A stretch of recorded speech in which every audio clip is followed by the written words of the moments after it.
Joining me today at TSAM is Scott Bachmann. Scott is the Head of Performance Measurement for EMEA for Northern Trust, a company that we've been working with for many, many years.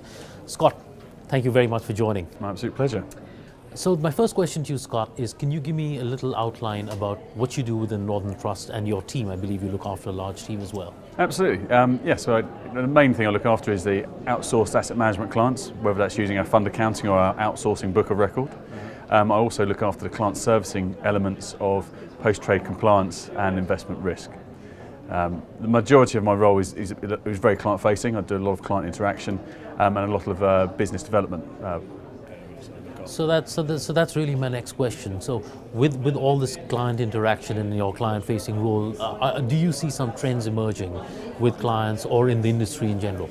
Absolutely. I think there's a few key ones. I mean, I'll stick to a couple, otherwise we'll have me here all day. Sure, top three. Absolutely. So starting off, I think the key thing we've really worked on recently, due to certain factors like U65 coming up, AIFMD, is actually how we interact more closely together. So, historically, I've seen across the industry as well as within Northern Trust that the performance team, the investment risk team, and the post-trade compliance team sit in silos.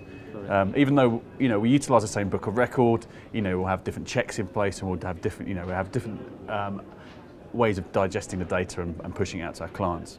So one of the key things we've seen, as I was saying, due to regulatory demands and also due to just more complex, more granular detail requirements from our client base, is we've pulled those teams together.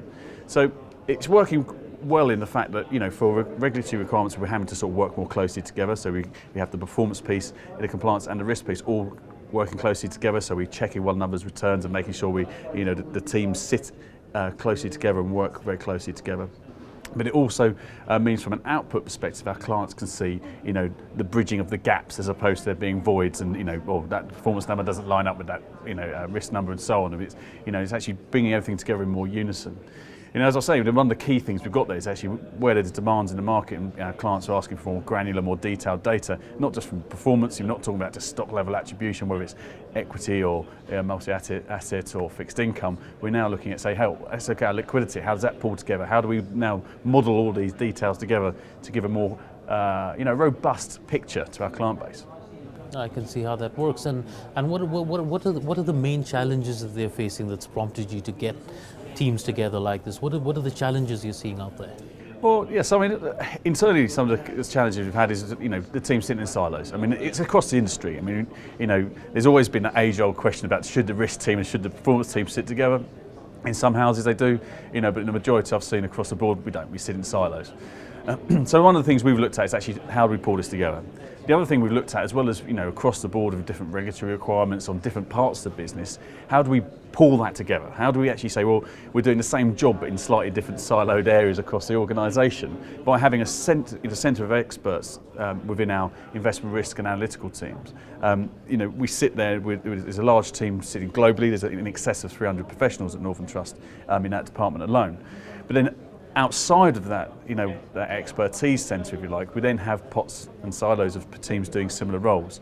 What we've really worked together is globally is actually pulling that all into one. So you don't have just your fund accounting team, doing some compliance work for clients, with trustee reporting and so on. That's what the requirements there. We make sure they're utilising our systems. We're working together to make sure that we actually fill that void from our pool of experts, as opposed to having little experts sitting in silos.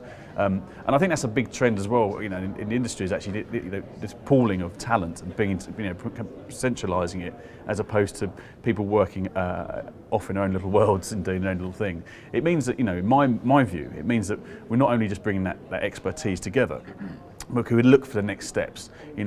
I've already mentioned AIFMD and U65 coming along and those sort of regulatory requirements, but by pooling that expertise and seeing where we can take our products to the next generation is where we'll just absorb any regulatory changes, because we're already sort of thinking along those lines and actually looking to preempt them rather than be reactive to them. All right, Scott, so I see how that works within Northern Trust, and that all makes a lot of sense. Before I let you go, do you have any closing thoughts, anything else that we haven't covered that you'd like to tell us about?